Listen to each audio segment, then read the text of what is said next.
At a distant flight lies an island of fire. There walks a dark beast, a great ball of ire. Wielders of flame who dare to engage.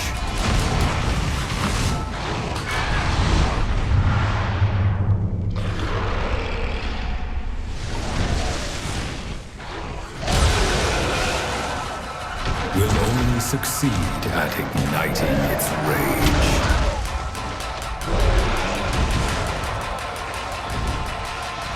For it's the top player, and the world is its stage.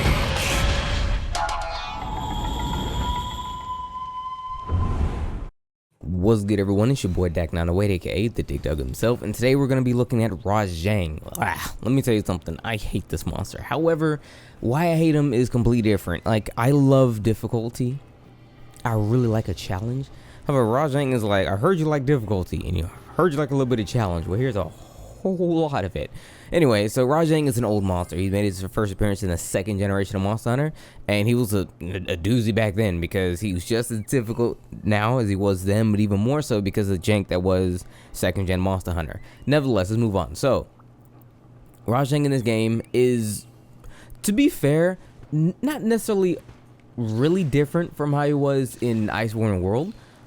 Slightly different, which is a little odd. Like, they took a couple of things that he had in Iceborne World and they kind of nerfed him a bit. The first thing that comes to mind is whenever he throws some earth at you, he doesn't really throw it in the same fashion anymore.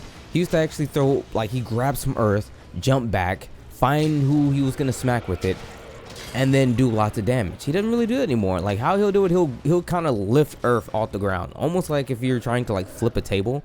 That's essentially all he'll really do. And truth be told, all things considered, that's probably the most notable thing about Rajang. He's difficult still, don't get me wrong, but I feel like there's a lot of nuanced things, mostly akin to how I made my Tigrex video, which I won't go into great detail of Rajang. I mean, there truly isn't no seriously need to do so, where he's a little more tame than what he used to be, especially if you're going off of the G-rank version of Rajang in Iceborne. It's quite noticeable in that regard. But speaking of the G-rank version of G-rank version of Rajang in Iceborne, he has that one particular attack where, like, the command grab, where he grips you firmly, you know what I mean? He grabs onto you, shakes up a little bit, tosses you across the screen, and then runs up and, like, smack the heck out of you. That is still essentially like a one-shot attack. I'm not gonna say it full-on is, but when he grips you, he does shake you up a little bit, dealing a number of damage, well, a bit of some damage, and then he'll slap you, and then he'll essentially kill you. So the best way to combat this, I'm gonna put this first because it's actually a very dangerous attack. The best way to combat this is if you or your teammates collectively have a number of life powders, that's lives, or even flash bombs, disrupting his, attack, if you will, because after he grips you firmly, I've said it quite a few times already, after he holds you nice and tight, he does a bit of damage. I think I died to it in this battle. You guys should probably see that. Oh, my man dies to it right now. He walks over, boom, and then he's dead. I get hit with that same thing. So you want to actually have either flash bombs, life powders, dust of life, that kind of thing, to mitigate some of that damage. That way you can actually survive that. So now, since we learned how to survive his most dangerous attack in this game, let's talk about how to kill my man outright. So, truth be told, as it always was, Rajang hit him smack in the head, use ice weapons. That's it. Hit him in the head, use ice weapons. It's kind of been his bag. It wasn't until, like, Furious Rajang, I believe, where you have to, like, hit him in the tail or something like that. But for the most part, for Rajang, hit him in the head with anything you have to offer, as most monsters are weak to, getting hit in the head, and they use ice weapons. Ice is elemental weakness. So outside of that, one other thing to note, that his arms, whenever he gets enraged, they become very, very tough. You can't really hit them too well, which is notable because I'm gonna nitpick this here. I needed claws to make his armor, and he was very stingy with those things. And you have to break. You don't have to. You can carve them, but if you break them, it's like an 80% chance to get him in the box. And he wasn't coming off those claws. It's mostly because he's pissed off so often that when he is pissed off, his arms glow kind of red. You'll see like a red aura on them. That's when you really can't hit his arms, and I don't know why that's the case. I think I do. I think it's because when you hit him in the arms, standardly falls over a lot. Like he falls over quite a bit when you do damage. I think, is it to the back legs or the forelegs? I don't know. For those Rajang nuts out there, you guys know who you are. People who fought Rajang forever, you know that one of the legs, I'm pretty sure it's either the fore or the back legs, they allow you to knock the monster over like quite readily. Like Rajang is the kind of monster who falls over quite a bit if you know exactly what you're doing. But please, in the comment section, which one is it, or is this old school Rajang tactics? I'm not entirely sure. I try not to fight Rajang more than when I truly and earnestly have to, and essentially for you guys, I'd recommend you do that as well. But before we do that, let's talk about what he can do. His beam. He has a beam that's incredible. This beam is the stuff of legends, okay? Just don't get hit with it, please. It does so much damage. You'll know when he's gonna do it. He'll kind of like throw his arms up a little bit, like he's gonna jump up and like pound on his chest, and then he'll shoot the beam. Now the thing is, when he does that, he'll shoot the beam in wherever direction he wants to shoot the beam in. It's kind of weird. Like he'll do it and then do 180. He'll do it and then like do right in front of him. Just watch out for the beam. Just be ready to Superman dive if you're able to. Outside of that, he has the punching spin where he'll spin and punch at the same time on the ground, almost like a Beyblade, if you will. That does a lot of damage. Okay, I'm gonna get this out the way. Everything he does a lot of damage. Okay, everything. Let me just note you guys what he can do.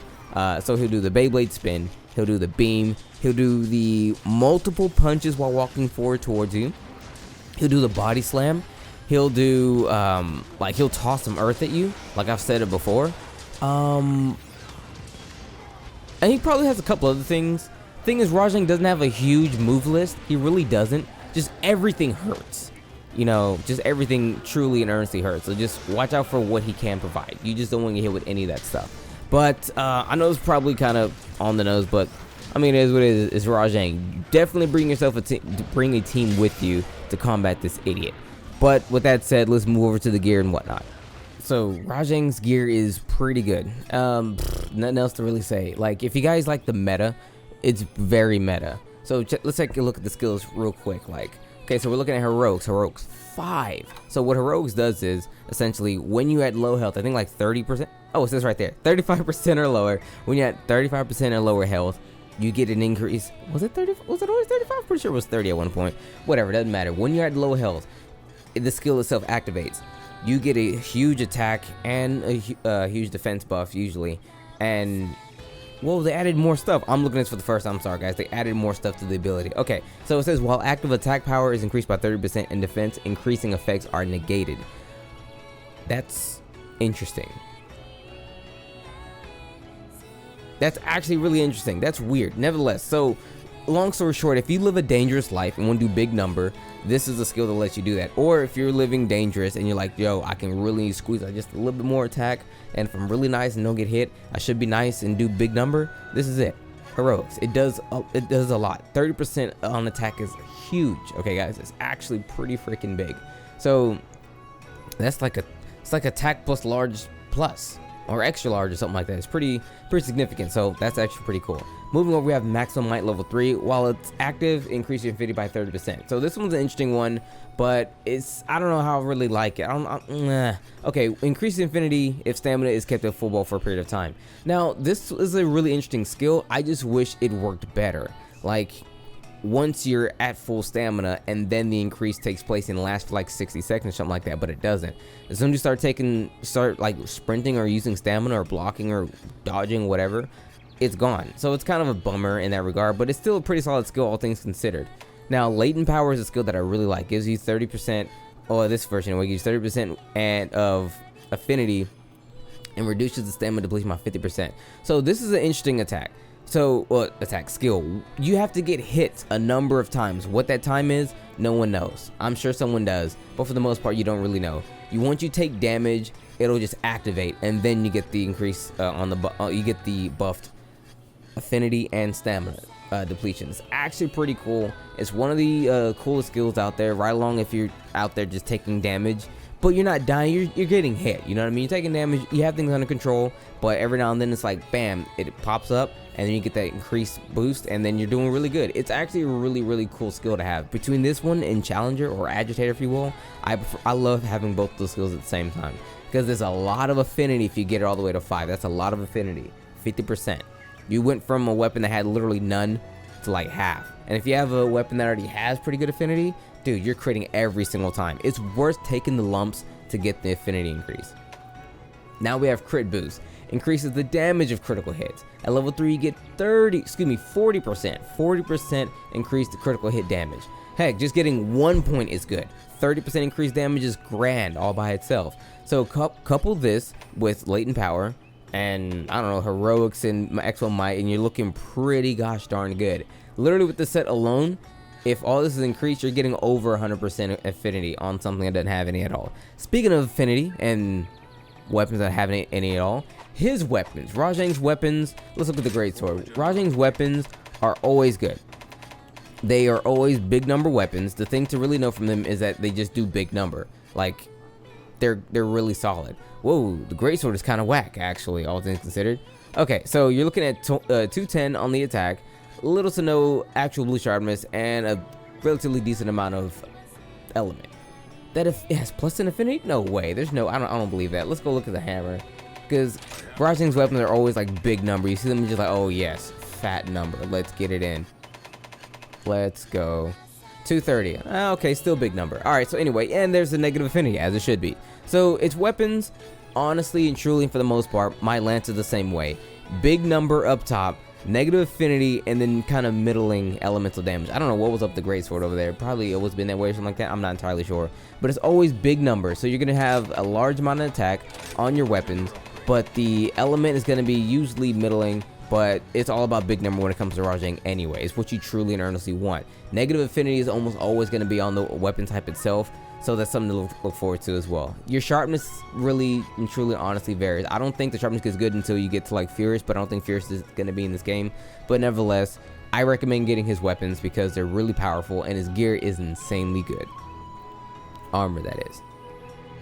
Alright, so let's wrap this up. Rajang is a huge threat. He's a monster, in my opinion, that I feel like if you can, I usually don't advocate wyvern riding, but pull up with the wyverns. You know, usually you want to come out with something that hits pretty hard. Magnum Olo, Rathalos, Raytheon, just anybody, any big hard-hitting monsters. Usually they're in the area. You're gonna find at least one heavy hitter in the area. Bring them up and then smack my man with them like expeditiously. Okay, do as much damage to him with those guys as humanly possible to get as much damage on him, because you wanna make the fight as short as can be for yourself, because he himself is gonna he's gonna give you a hard time.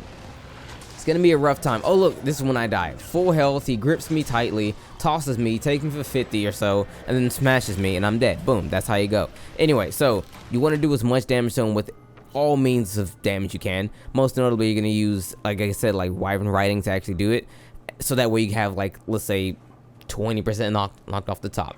Again, bring yourself some ice weapons if you want to use elemental damage to him, and also hit him in the head. That's where he's most weak. But other than that, you want to watch out for basically everything he throws out. You're going to see him do it quite a few times. He'll throw out a number of attacks. You can dodge them relatively easily if you're not like right in his face, but don't try to give yourself too much space between you and him, because he's going to come for you.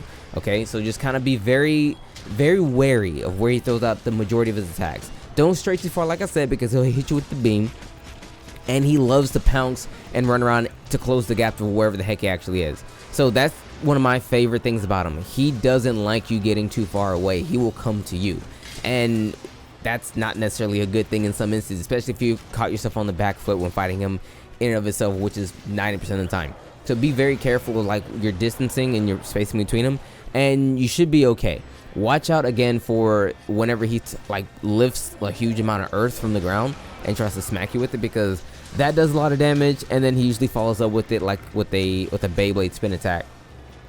So more often than not, you're going to find yourself usually being comboed to death when fighting a Rajang. So just be careful. His hitboxes are incredibly janky, so just note that all of these things need to be taken into account when fighting Rajang. He's essentially like fighting a final boss monster, but just as like a regular monster. It's kind of wild. Like, everyone knows to watch out for Rajang and play very carefully when doing so. I recommend, honestly, going here with a team of friends before you go to fight him yourself solo if you've never really fought him before.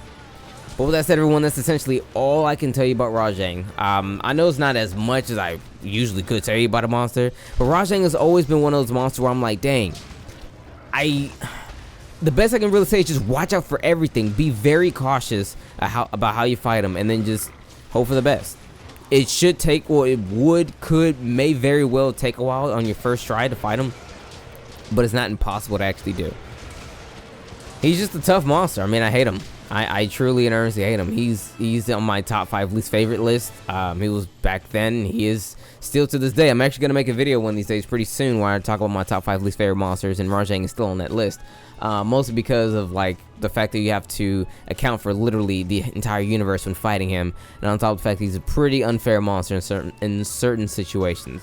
But yeah, that's neither here nor there. But what is here is the fact that, well, it's just Rajang. Anyway, guys, thanks so much for watching. It's been your boy Dak908, aka the Dig Dug himself. Thank you so much for coming and kicking it as always. And Discord and Twitter links, if you want to like follow me on social medias, they'll be down in the description. Speaking of Rajang though, before we go, I have a number of Rajang videos already. I will probably post maybe 1 or 2 Rajang videos in the description. Maybe it's my Iceborne Rajang video, my GU Rajang video. These are notable Rajang videos because they are, well, they're still viable, I suppose, when fighting this one. If you want to scratch a further Rajang itch, I've made like dozens of videos with this guy already. About a dozen videos about Rajang already and his forms. But anyway, guys, neither here nor there. Thanks so much for watching. It's been your boy. Take care. Love you all. See you next time. Peace.